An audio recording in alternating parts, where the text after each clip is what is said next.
Hoy les tengo algo diferente a lo que estamos acostumbrados normalmente. Y de nuevo, ya sé que a veces me conceden muchos caprichos a mí. O sea, podría decir que a lo mejor soy el consentido. Quizá en esta congregación llamada Visión Cristiana Ciudad de México. La realidad es que siempre me quieren que ande predicando. No creo tanto porque les guste cómo lo haga, sino porque no quieren hacerlo. Y dicen, pues, ay, mandamos al Samson a ver para que lo haga, ¿no? Sea cual sea, yo quiero pensar que es porque me he portado bien y me dan esos pequeños caprichitos de elegir la fecha en que lo puedo hacer. Y le cambié a mi esposa este día para poder platicarles de algo. Y como les había comentado desde antes, hay fechas en especiales que a mí me gusta compartir. Uno de ellos, como se han podido dar cuenta, ha sido en Semana Santa. Otra es el día de mi cumpleaños. Navidad me encanta, ya saben por qué. Y una es esta fecha, el 30 de abril. Y el 30 de abril no es tanto por el Día del Niño como se festeja aquí en México, que tiene una historia muy interesante el por qué se festeja, pero eso es otra historia.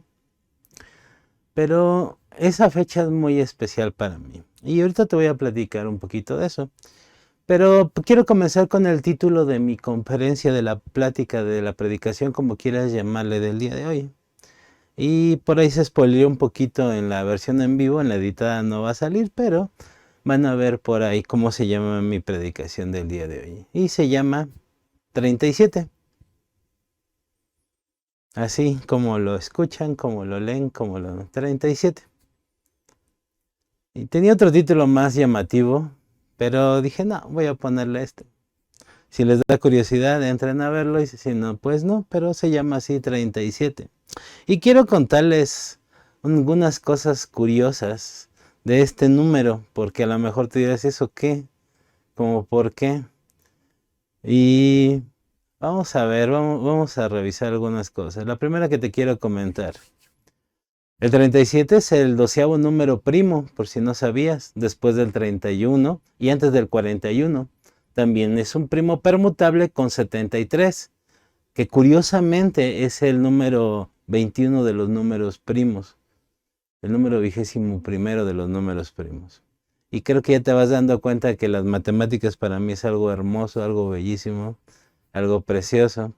Y más ahorita que vas a ver algunas cosas más de este número llamado 37. El siguiente es que, y esto es bellísimo, se puede descomponerse como 37 igual, y bueno, ahí tienes la fórmula para que te la explico. A lo mejor ni te interesa, pero es hermosa esa descomposición. Y lo interesante de descomponerlo de esta manera es que te das cuenta que no es un número primo gaussiano, que es todavía más hermoso descubrir esta parte. Si no sabes que es un número primo gaussiano, es un número complejo cuyas partes reales o imaginarias son números enteros. Forman el subconjunto propio de los números racionales gaussianos. ¿A poco no es increíble? ¿A poco no es maravilloso? ¿A poco no es hermoso todo esto? Y si ya te estás aburriendo, espérate porque tengo más. No te preocupes. Otra cosa curiosa, la temperatura normal del cuerpo humano es aproximadamente de 37 grados Celsius. Y no, cuando tienes más de 37 no tienes temperatura. Temperatura tenemos todos, al nivel que sea, del nivel que sea. Cuando tienes más de 37 tienes fiebre, febrícula y se llama de otras maneras. Y ve al doctor, porque hay algo mal en el cuerpo. Pero interesante que sea esta el 37 también la temperatura promedio del ser humano. Otra que también es muy interesante, déjate la pongo a pantalla completa para que lo puedas ver. Y ese bola amarilla que tienes ahí es un sol llamado Kepler 37. Y lo interesante de esta conjunción es de que el exoplaneta que gira alrededor de él, que se llama Kepler 37b, ya saben, son bien creativos los, los científicos, y le pusieron así porque pues, es el segundo, después el siguiente se llama 37C y bueno, así, ¿no?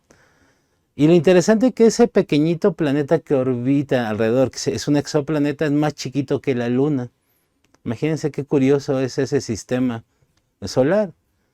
Y bueno, ya para no hacértela más largo, te voy a dar el dato más impresionante que seguramente te va a sacar así como que, wow, del número 37. Y es que cuando yo lo vi dije, no, pues esta información se la tengo que compartir a la congregación. Es impresionante. Y van a ver. Y es que el 37 es el número natural que sigue del 36 y que está antes del 38. ¿A poco no es impresionante esto? ¿Lo sabían? ¿Lo sabían? ¿Realmente lo sabían? Y sí, es una broma, obviamente esto es demasiado obvio, todo el mundo lo sabe. Desde que aprendemos a contar sabemos que sigue del 36 al 37 y que está antes del 38. Pero ya, vámonos, dejémonos de estos datos que a lo mejor a nadie le interesan, solamente a mí. Pero es que es por algo que pasó precisamente el 30 de abril de hace 37 años. Y es que, si me sigues en redes ya lo sabes, pero cumplo 37 años de seguir a Jesucristo. Es mi cumpleaños espiritual número 37. Desde el 87 hasta el 2024 he seguido a Jesucristo. Y para algunos es mucho, para algunos es menos. Apenas una alumna muy querida, porque lo dijo de una manera muy sutil. Me dijo viejo sin decirme viejo, pero pues, se sorprendió porque dijo, mi papá tiene más o menos tu edad. Y así como que, ups. Mi alumnita está próxima a partir a Cristo para las Naciones Dallas. Y pues le estoy dando clases. Y dije, wow, sí, ya tiene un ratito. Más me sorprendí que mi hijo mayor es mayor que ella. Y bueno, muchas cosas que para qué te digo. Pero este tipo de fechas, precisamente las escojo para predicar porque hay varias cosas que me pongo a reflexionar y en esas cosas Dios me habla y me dice algunas cosas que quiero compartir con ustedes. Y en este caso quiero compartirte algo que a lo mejor te va a sonar raro al principio, pero tenme paciencia, tiene un motivo, tiene un porqué. Y hace unos años, en el 2016, en el 22 de mayo, di una conferencia que se llamó de esta manera, religioso. Y como les comentaba en aquella ocasión, que Dios me llamara religioso para mí fue un reto pues, muy fuerte. ¿Por qué? Porque según yo no lo era. Según yo era todo lo contrario a religioso. A veces hasta me consideraba un poquito transgresor de ciertas cosas. Pero la realidad es cuando Dios me confrontó con esta parte hace unos añitos ya, como acabas de ver.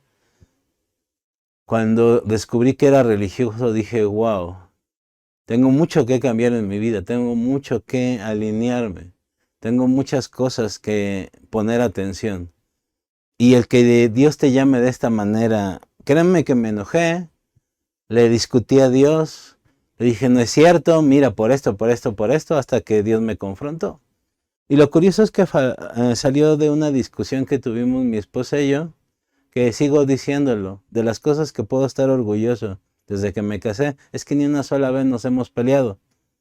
Ni una sola vez nos hemos peleado. ¿Hemos tenido discusiones? Claro que sí, pero nunca nos hemos llegado a pelear. Y eso es algo que gracias a Dios nos ha permitido hacer.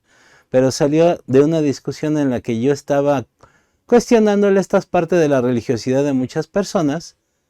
Y al final, cuando dejé esta discusión, que yo me sentía el ganador, ya le demostré mi punto y no me puede debatir, Dios llega y me dice esta frase, religioso.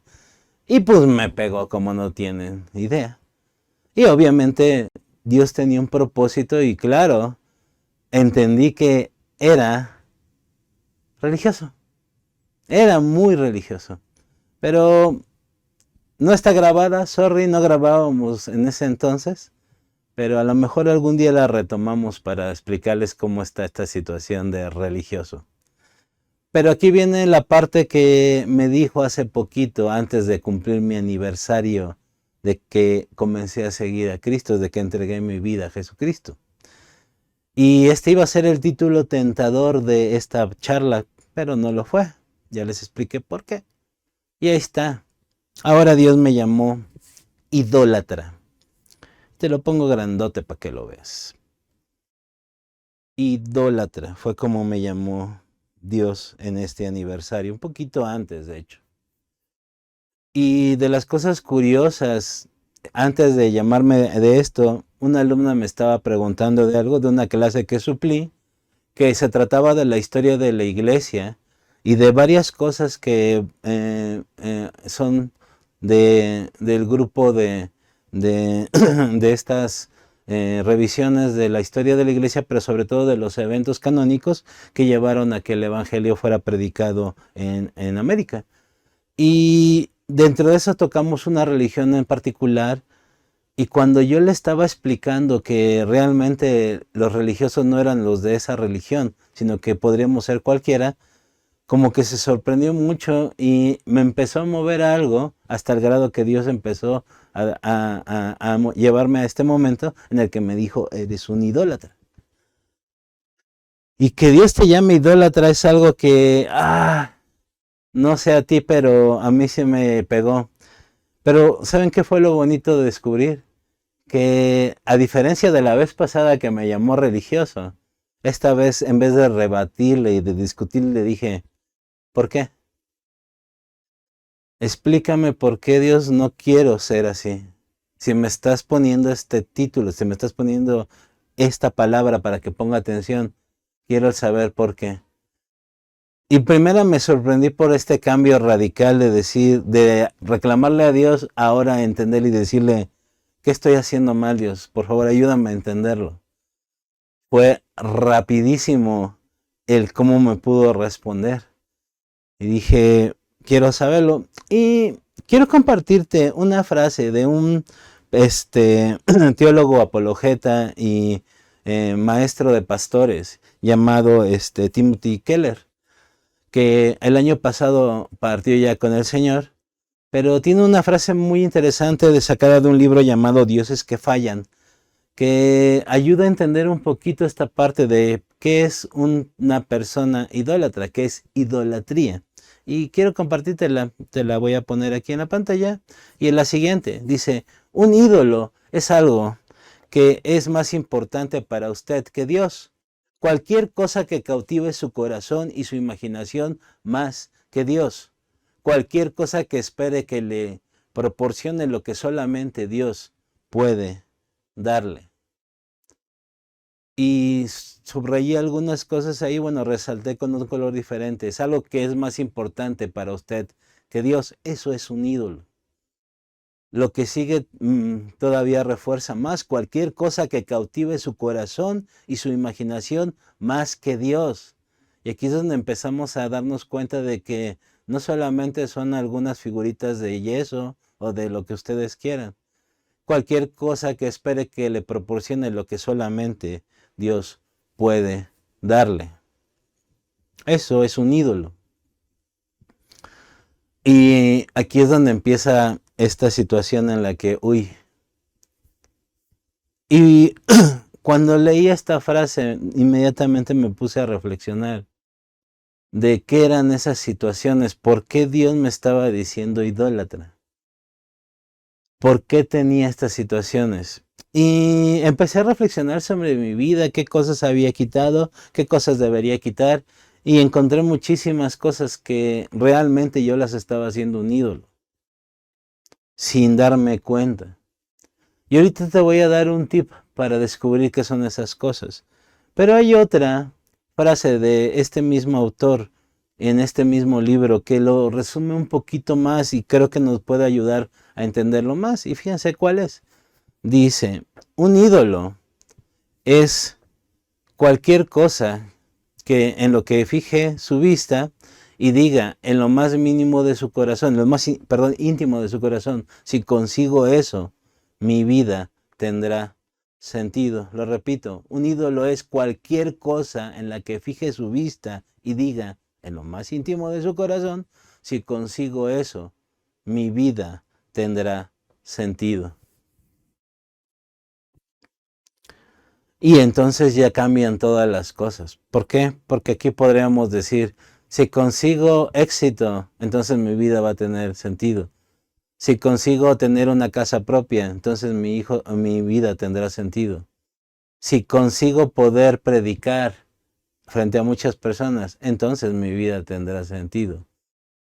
Si consigo tener una familia, entonces mi vida tendrá sentido. Y podría seguir con una lista interminable en la que cada quien debería saber eso. Y entonces me di cuenta, efectivamente, soy un idólatra. Necesito cambiar esta percepción. Necesito mover todas estas cosas porque estoy haciendo algo mal. Estoy fijándome en las cosas que realmente no tienen sentido. Estoy poniendo los ojos en otras cosas que no debería de ser, más que exclusivamente las cosas de Dios. Y algo que me hago estos últimos años, he podido experimentar y aprender acerca del pueblo de Israel, del pueblo de Dios, del pueblo llamado de Dios, leyendo el Antiguo Testamento, de que más que juzgarlos y más que tener buenas historias que contar, es identificarme con ellos y darme cuenta de los errores que yo estoy cometiendo al igual que ellos. Y en Jueces nos narran una situación que comenzó a pasar con el pueblo de Israel. Y vamos a leerlo juntos, vamos a leer Jueces 2 del 11 al 13, para que comprendan esta situación y cómo empezaba el pueblo de Israel a caer en este síntoma de idolatría. Dice lo siguiente, el versículo 11. Los israelitas hicieron lo malo a los ojos del Señor y sirvieron a las imágenes de Baal. Abandonaron al Señor, Dios de sus antepasados, quien los había sacado de Egipto. Siguieron y rindieron culto a otros dioses, los dioses de los pueblos vecinos, y así provocaron el enojo del Señor. Abandonaron al Señor para servir a Baal y a las imágenes de Astoret. Después de que Dios los había sacado, les había entregado a la tierra prometida, después de que Dios había hecho todo por ellos, le dieron la espalda y empezaron a adorar a otros dioses. La vez pasada les comentaba, a veces queremos ver muchos grandes milagros en nuestra vida, queremos ver grandes señales, queremos como decirle a Dios, enséñame quién eres. Y nos las muestra porque Dios así es. Y lo más triste de todo es que después de que nos enseña esas señales, empezamos a adorar a otros ídolos. ¿Cómo es posible? El pueblo de Israel es un gran ejemplo. ¿Por qué? Después de que lo liberó de Egipto con señales que a lo mejor no se van a volver a ver en toda la historia de la humanidad. Al estar en una montaña que tiembla por la presencia de Dios, crearon un becerro y lo adoraron. Dijeron, Él nos sacó de la tierra de Egipto. Suena absurdo, suena ridículo, pero antes de ponernos a juzgar al pueblo de Israel, los invito a que pensemos cuántas veces Dios nos ha dado esas grandes señales, esas grandes respuestas, esos grandes milagros. Y tiempo después, a lo mejor no es inmediatamente, empezamos a poner cosas más arriba que Dios. ¿Por qué? Porque ya nos cumplió lo que queríamos. Porque ya vimos ese milagro grande. No somos muy diferentes al pueblo de Israel. De hecho, a veces hasta pienso que somos peor que ellos. Lo interesante es de que este pueblo caía en un círculo vicioso que lo podemos ver en esta grafiquita que te voy a enseñar. Y si no alcanzas a leer, en el primer circulito dice desobediencia. Después de la desobediencia venía opresión sobre el pueblo. Vimos que causó enojo del Señor. Después de esa opresión venía el pueblo y clamaba a Dios. Y Dios respondía a ese clamor y venía una liberación. Lo feo es de que después de esa liberación, otra vez venía desobediencia, después opresión, y así seguía este círculo vicioso. Y es fácil decir, es que el pueblo de Israel así pasaba, pero la realidad es que nos pasa también a nosotros a veces este circulito vicioso que nos dice, ponte a cuentas. No, no, no hacemos caso. Viene opresión, ¿por qué? Porque estar en desobediencia va a traer eso. No porque Dios nos castigue, sino porque es una consecuencia de lo que nosotros estamos haciendo, de la desobediencia. Ya como dicen en México, no, ya tenemos el agua hasta el cuello y entonces ya viene un clamor de decirle, Dios, perdóname, discúlpame, Dios, no era así. Y Dios en su amor infinito nos libra de eso. Y pasa poco tiempo y se nos olvida y volvemos a desobedecer y de nuevo el círculo vicioso. No somos muy diferentes a ese pueblo que a veces criticamos. De hecho, como les digo, a veces hasta pienso que somos peores. Y no sé si alguna vez has visto, porque cuando te contaba esta parte de que el pueblo de Israel estaba adorando un becerro de oro, Dios le estaba entregando los mandamientos a Moisés para protección de ellos, para que pudiera seguir una vida correcta, para que no cayeran en esas cosas. Y dentro de esos mandamientos hay uno en Éxodo 24, que hoy te pido que analicemos un poquito. Y te lo voy a poner en pantalla para que juntos lo leamos. Y dice, no te hagas ninguna clase de ídolo ni imagen de ninguna cosa que está en los cielos, en la tierra o el mar.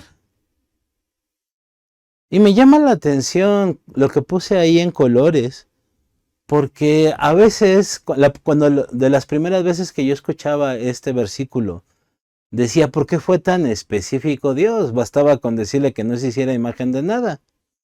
¿Por qué fue tan específico? Cuando me puse a analizar esto, me di cuenta de esto que te estoy poniendo en pantalla. Tenemos la habilidad de crear ídolos de cualquier cosa. Por eso tan específicamente. Y pues Dios fue muy específico. Pero, ¿qué crees? Nosotros creo que no entendimos. Y esta habilidad que tenemos de crear ídolos de cualquier cosa fue cuando me empezó a llenar de, híjole, muchos creamos ídolos en nuestra familia, creamos ídolos en un predicador, en algún pastor, en un edificio, en una iglesia, en un templo, como quieras llamarle, en un lugar. Es que yo quiero vivir en tal situación y no, estás viviendo aquí, en el lugar donde estás ahorita. Ese también lo convertimos en un ídolo. El trabajo, el dinero y los nietos, los tíos, el novio, la novia, el cónyuge, etc. Tenemos la habilidad de crear ídolos de cualquier cosa. Y quizá Dios fue muy específico, pero nosotros no entendimos nada. Y sabes una cosa, a veces al conocer nuestros ídolos, quizá nos conozcamos mejor nosotros mismos. Y me di cuenta de esto cuando Dios trajo esta palabra de idólatra a mi vida, de decir, sí, mi vida va bien, gracias a Dios, mi vida tiene un camino, pero todavía hay cosas que cambiar, todavía hay cosas que perfeccionar. Y ahora entiendo mucho a Pablo porque decía, yo no pretendo alcanzarlo ya.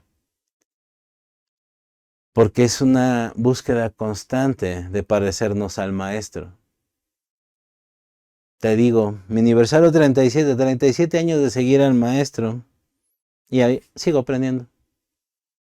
Y será un continuo aprendizaje. No solamente aquí, sino también cuando esté delante de su presencia, a vivo y a todo color, como se dice. Continuará y qué bueno que va a ser una eternidad porque creo que es el tiempo suficiente para seguir aprendiendo. Y sabemos que la eternidad nunca termina, ¿me explico? El conocimiento de Dios tiene que ser continuo. Y el conocer nuestros ídolos nos va a entender. Ahora, el Salmo 115 del 3 al 8 no lo vamos a leer para no alargarnos tanto, pero nos habla este salmo, nos habla de la diferencia que hay de aquellos dioses del mundo y de los dioses del Dios verdadero, perdón. Nos habla estas diferencias, de que tienen ojos, no ven, tienen oídos, no escuchan, o sea, es una diferencia abismal. Lo triste del asunto es de que esos dioses a veces son a los que le ponemos más atención y no nos fijamos en el Dios todopoderoso que tenemos. Aquel Dios todopoderoso que no le importó dar la vida de su Hijo a cambio de salvarnos a nosotros, aunque no lo merecíamos.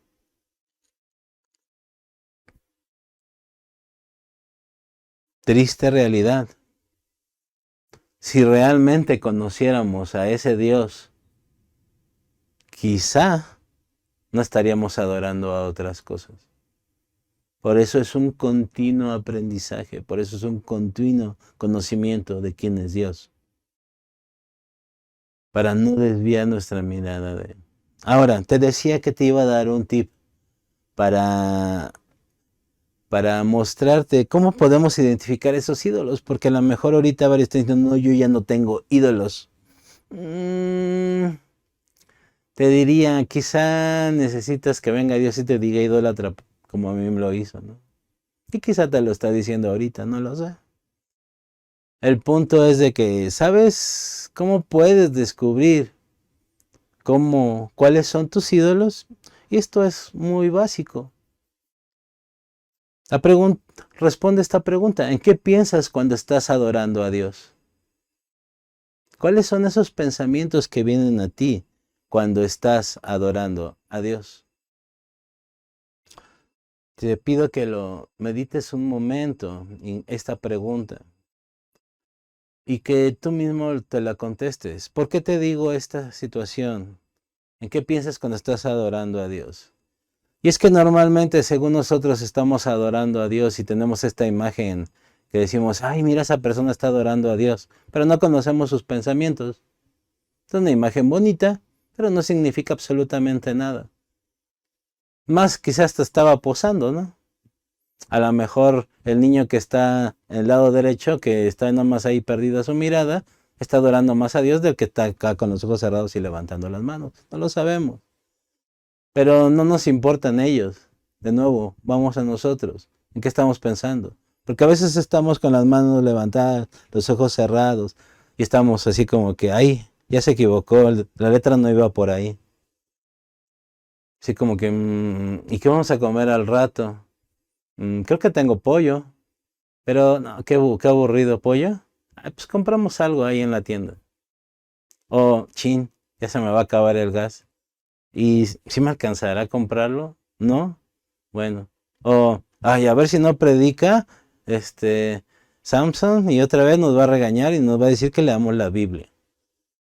O así como que, ay, hace frío y ¿por qué no prenden el aire de la congregación? Y etcétera, muchas otras cosas. ¿Quieres descubrir cuáles son tus ídolos? ¿En qué estás pensando cuando estás adorando a Dios? En vez de estar adorando a Dios, ¿en qué están nuestros pensamientos? Y me salió cuando de repente estaba un poquito afanado por una clase que tenía que terminar y que dije, no, no la voy a dar en una sola, voy a tener que darla en dos partes. Y de repente sentí del Espíritu el dejar todo y adorar a Dios. Y dentro de mí empecé a pensar, pero es que no me voy a concentrar. Y fue cuando me di cuenta, puta, aquí tengo un ídolo que vencer. Aquí tengo un ídolo que derrocar. Y puse una canción que no me gusta, de un grupo que no me gusta para nada. Y terminé adorando a Dios, conmovido y llorando. Y me acuerdo y todavía me dan ganas de llorar otra vez. Y dije, creo que ídolo uno, derribado. Me faltan muchos más. ¿En qué piensas cuando estás adorando a Dios?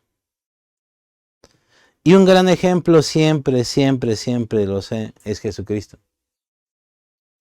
Filipenses 2 del 5 al 11, igual no lo vamos a leer, pero te recomiendo que lo leas.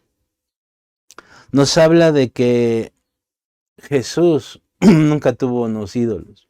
Y tú vas a decir, ay, pues sí, porque él era el Hijo de Dios y lo que tú quieras. Pero esta porción de la Escritura, Pablo, nos hace entender de que Jesús no estimó el ser Dios como cosa que aferrarse, sino que se despojó de todo eso y vino a cumplir el mandato del Padre. No era dinero, no era posición, no era fama, no era fortuna. Era ser el ser más poderoso del universo y no le importó dejarlo por cumplir la voluntad del Padre. Eso es no tener ídolos. Eso es entender precisamente qué es la voluntad de Dios. Comprender a Dios. Y esta escritura, créeme que es la base, es la mejor forma de darnos cuenta de nuestros ídolos y de quitarlos y del camino que debemos de seguir para quitarlos. Que no seas llamado un idólatra como quizá haya sido. Es complicado, es una palabra un poquito fuerte.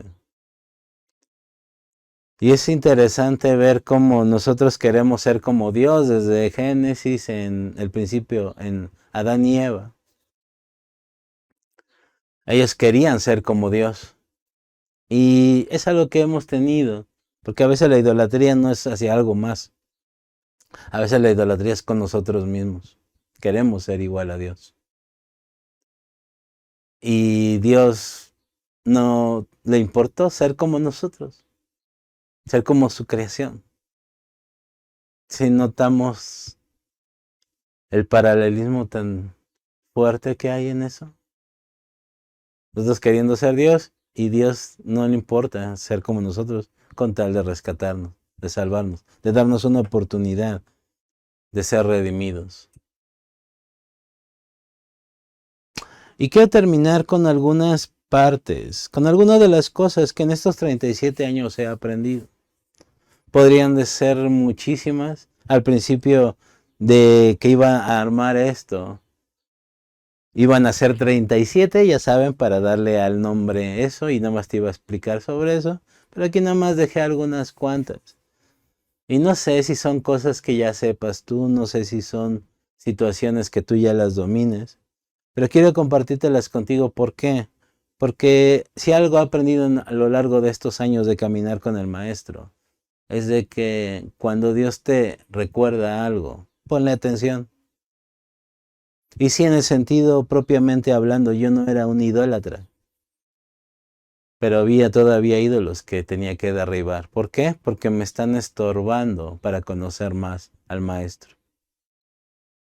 Y quiero dejarte algunos puntos, te digo, rápidos, de lo que he aprendido estos 37 años. Pocos, muchos, no lo sé, pero son los que he vivido yo. La primera, he aprendido que una promesa de Dios es espectacular, asombrosa, pero no se comparará con el conocer día a día a Dios. Si has presenciado un milagro, si has presenciado algo impresionante, créeme, no se compara para nada con conocer día a día a Dios.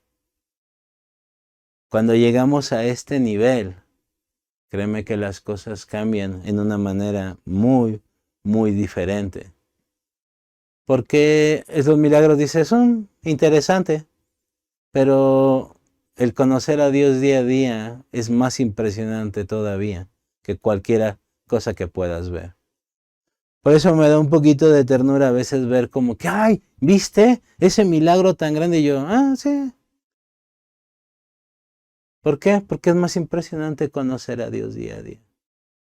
Los hechos, sí, claro. Sé que Dios lo puede hacer. ¿Por qué? Porque conozco al Dios Todopoderoso. Y sé que puede hacer más cosas todavía. Y también sé que hay veces que no las va a hacer. Otra cosa que he aprendido es que los grandes hombres y mujeres de Dios no tienen nada de espectacular. Sí, lo repito, no tienen nada de espectacular. Solo decidieron hacer las cosas, que a veces nosotros no lo decidimos hacer. Y lo que los hace espectaculares realmente es el mismo espíritu que está en ti y en mí. Eso es lo espectacular.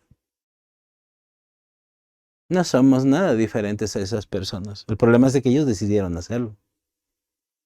Y lo más triste es que a veces hay hombres y mujeres de Dios que hacen cosas espectaculares que ni siquiera son hijos de Dios. Nada más son unos sirvientes. Gente que decidió hacer cosas. No busquemos eso. Es algo que he aprendido. Otra cosa que he aprendido es que no importa lo que tengas en la mano, haciendo alusión a la Moisés y su vara. Dios lo usará, no para tu beneficio, y eso es algo que a mí me costó mucho trabajo entender, sino para que el glorioso eterno propósito se cumpla, que es que te conozcan a ti, al único Dios verdadero. Juan 17:3, por si no te acordabas. Es que no sé hacer esto, pues no importa, ¿qué sabes hacer? No sé hacer nada, bueno, con ese nada Dios te va a hacer algo. Pero sí sabes hacer algo, lo que sea. Sé cocinar, Dios va a usar eso. Sé bordar, Dios va a hacer eso. Sé hablar, Dios va a hacer eso. No tengo miedo de hablar a la gente, Dios va a hacer eso. Ojalá yo tuviera ese don. Sé hacer macramé, pues macramé va a usar Dios. Soy un maestro experto en no sé qué, pues Dios va a hacer eso también. No te preocupes. Dios usó una vara para liberar a su pueblo de la nación más poderosa del mundo. ¿Qué crees que va a hacer con las habilidades especiales que Dios te dio? Sí, tienes habilidades especiales. Eso es de las cosas que he aprendido. Otra cosa que he aprendido. No importa para ti cuál sea la definición del pecado. Llámala como sea. La Biblia es muy clara con eso. El pecado es desobediencia. Punto. No le busques más. Lo dice como transgresión de la ley. El pecado es desobediencia. Punto. Y muchas veces podemos estar pecando sirviendo en la iglesia. Podemos estar pecando yendo los domingos a la iglesia. ¿No lo sabías? Puedes estar pecando viendo una transmisión de una congregación. Ups. ¿Qué es lo que te está diciendo Dios que hagas que no estás haciendo? Es pecado. Ups. Y no sé si te has dado cuenta del tema principal de esta plática. Y es de que hay idolatría por ahí que es necesario quitar. Y si no obedecemos, ¿qué estamos haciendo? Estamos pecando. Te digo, tenemos la habilidad de hacer ídolos de cualquier cosa. Pecado es desobediencia, punto. Y con eso, créeme, si tú lo tienes en tu vida, va a empezar a cambiar de una manera radical, porque vamos a comenzar a obedecer a Dios. He aprendido también que la mayor y mejor adoración que podamos presentarle a Dios es la obediencia. La mejor adoración que podamos presentarle a Dios es la obediencia. No tu dinero, no tu tiempo, no todo, la obediencia. Si Dios te dice siéntate y estate tranquilo, hazlo. Eso es algo que va a ser un olor fragante para Dios. Si te dice todo lo contrario de avívate, vámonos a trabajar, hazlo. Si Dios te dice deja ese negocio, hazlo. Si Dios te dije emprende un negocio, hazlo. ¿Estás obedeciendo a Dios? Recuerda, la desobediencia es pecado. También he aprendido que la prioridad de Dios, y esto es bien importante, no es que tengamos comodidades y disfrutes de este mundo. Su prioridad, la prioridad de Dios es la redención. Debemos desear con pasión su voluntad más que nuestra comodidad. Cuando yo aprendí esto, créeme que muchas cosas cambiaron y siguen cambiando. Es que Dios me incomoda. ¿Y Mi voluntad es que se haga esto. ¿Quieres hacerlo o no? Pero es que por ahí oí que la prosperidad y que Dios me iba a dar todo lo que quería y que iba a tener... A Dios no le importa, en este mundo no le importa absolutamente nada de eso. Si Dios nos va a tener que incomodar, vamos a tener que vivir incómodos para que se lleve a cabo la redención de más personas, lo va a hacer. Recuerda, a Job le tuvo que quitar absolutamente todo. ¿Para qué? Para que lo conociera. ¿Qué tiene que quitarnos a nosotros para que realmente lo conozcamos? No le va a importar incomodarnos con tal de que en primera nosotros seamos salvos y en segunda que más personas sean salvos. A nosotros de las cosas que nos incomodan, nos quitó nuestra congregación, nuestro lugar de reunión. Pero no nos quitó su amor por Él. Y aquí estamos. Incómodos, raros, no nos gusta, no le importa a Dios. Dios tiene un propósito y lo va a cumplir. Otra cosa que he aprendido es que no hay peor fracaso que tener éxito en las cosas equivocadas. No hay peor fracaso que tener éxito en las cosas equivocadas. Esto a mí me pegó mucho cuando lo aprendí. Porque fui alguien exitoso en algo que yo deseaba desde hace mucho tiempo. Y me di cuenta que, aunque era exitoso para el mundo, era un fracaso en el plan y el propósito de Dios. Por eso es la importancia de escuchar y obedecer a Dios, para que no nos pase esto. Otra cosa que aprendí es que el éxito es estar en la voluntad de Dios. ¿Quieres ser una persona exitosa? Está en la voluntad de Dios, permanece en la voluntad de Dios. Otro, no es lo mismo una vida con éxito que una vida con propósito. Estas tres van pegaditas por lo mismo.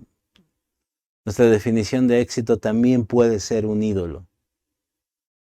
Y hay veces que hay que derrumbarla para darnos cuenta realmente cuál es la voluntad de Dios, cuál es el propósito de Dios en nuestras vidas. Ya casi acabo, no te preocupes. Otra cosa que aprendí es que Dios nunca dijo que no se levantarán armas contra ti. Él dijo que no prosperarán. Esta vida que te dicen, ven a Dios, ven a Jesús, y ya no vas a tener problemas, es la más grande mentira que existe del demonio y que le hemos creído muchas veces en las iglesias. Satanás es experto en hacer este tipo de cosas. ¿Se van a levantar armas contra nosotros? Créemelo, va a ser así. Y después de 37 años digo, sí, y se los he dicho varias veces en estos años, yo ya no veo lo duro, sino lo tupido. Pero la promesa de Dios desde que no hay ninguna arma en la que prosperará es la que me mantiene firme. Ese amor que ha demostrado Dios a lo largo de todo esto es la que dice, no importan esas armas, ha valido la pena cada segundo. Ha valido la pena. Y esta última que es muy importante, y creo que es la que define absolutamente todo. No soy salvo porque le di mi vida a Jesús. Soy salvo porque Jesús dio su vida por mí. ¿Tomaste una decisión? Qué bueno, excelente.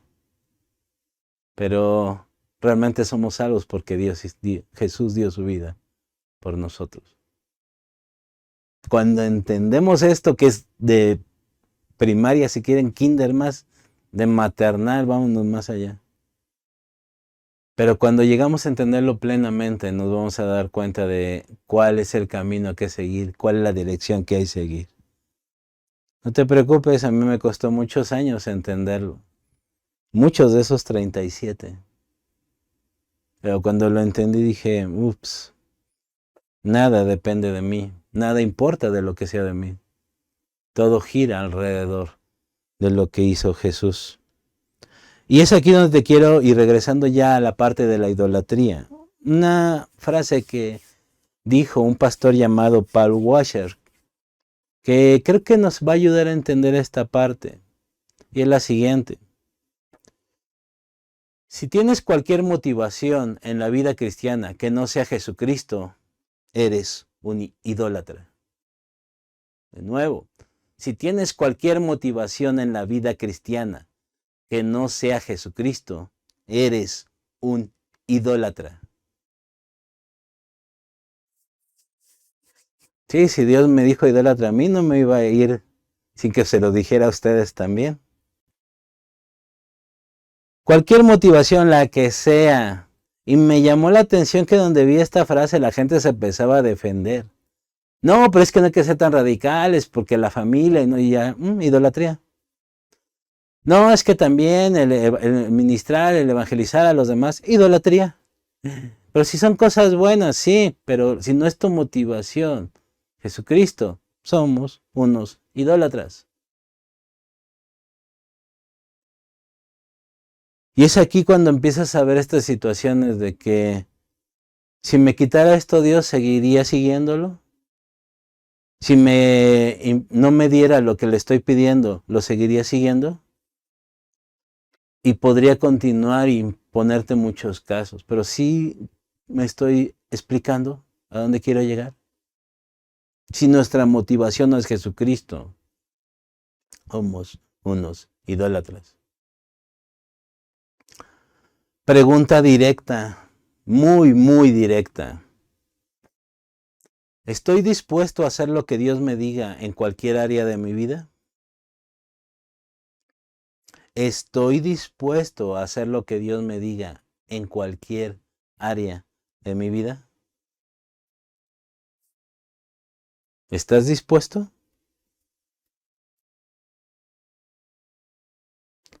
Una de las claves para saber cuánta fe tengo es ver por qué a Abraham se le llamaba el padre de la fe.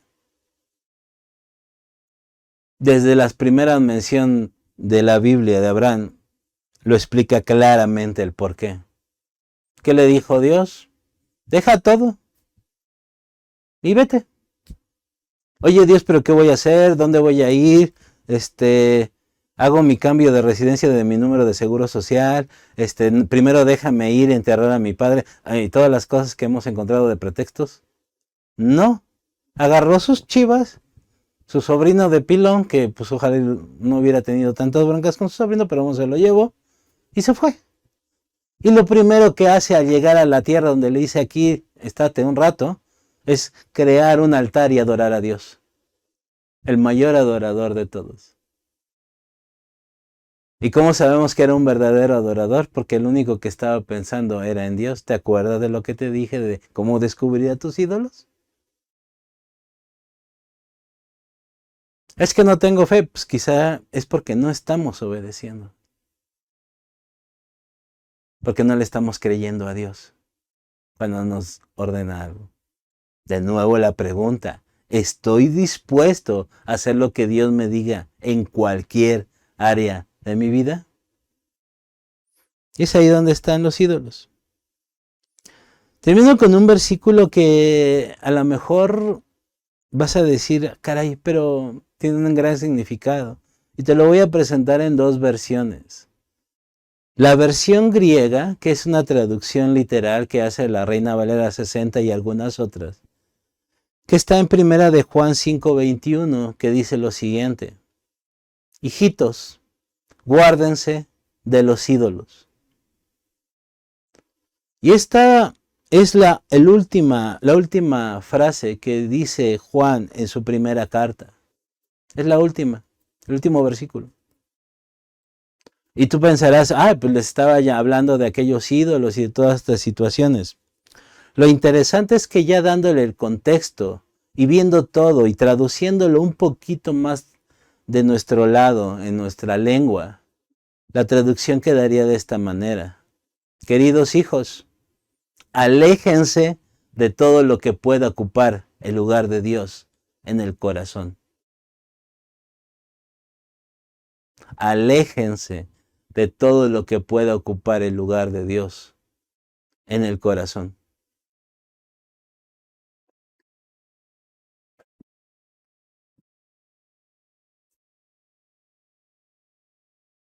Bueno, Sam, es que por eso Dios te dijo idólatra, porque tenías mucho que aprender. No. Si sigues pensando, bueno, esa palabra era para ti, o esa palabra debería ser para... Ahí tienes a otro ídolo que debes de romper. El pensar de que las palabras fuertes, las palabras de corrección no son para ti, son para los demás. Otra de las cosas que he aprendido en estos 37 años de seguir al Maestro. Cuando Dios me recuerda algo, es porque tengo que poner atención. Ya me lo sé, no importa. Por algo me lo está recordando. Nunca le había oído, más atención lo debo de poner. Es otra versión de lo que siempre me han enseñado. Bueno, a lo mejor no lo había entendido antes o nunca me lo enseñaron bien. Pongamos atención. Dejemos de ser idólatras. No porque adoramos a imágenes de yeso, de lo que ustedes quieran, sino porque hay cosas de ahí, hay cosas que ocupan el lugar de nuestro corazón que solamente le pertenecen a Dios. Les digo, ¿quieren saber cuál es? ¿En qué están nuestros pensamientos cuando estamos adorando a Dios? ¿Funciona? Créanme que sí. ¿Vale la pena hacerlo? Se los recomiendo ampliamente. Y bueno, eso es todo. Ahora ya saben por qué se llama 37, esta plática. Que sí, a lo mejor se debió de haber llamado idolatría, pero no le voy a cambiar el título. Lo voy a dejar así. Porque también a veces nos vamos por los títulos, por los nombres, y no por lo que realmente Dios nos quiere enseñar. Si llegaste hasta aquí, aunque tenía un nombre raro, el título a los que lo están viendo grabado, felicidades. Has encontrado una de esas cosas que yo también he aprendido. Es mejor obedecer la voz de Dios aunque no la entiendas al principio, porque vas a encontrar realmente lo que Dios está tratando de decirte. ¿Me explico? Como dicen por ahí, no juzgues al libro por su portada. No juzgues a la predicación por su título, podría adaptarlo así. Si es palabra de Dios, siempre va a haber algo que vas a aprender. Les invitamos a realizar sus ofrendas y diezmos al número de cuenta que aparece en pantalla. Muchas gracias. Les recordamos que todos los martes tenemos reunión de oración en punto de las 8 de la noche, hora de la Ciudad de México. El enlace está en pantalla. Acompáñanos. Y de martes a sábado, a las 7 horas, hora de la Ciudad de México, te esperamos en la reunión de oración junto con toda la familia de Ministerios Visión Internacional, a través de nuestros canales de Facebook y YouTube. Conéctate.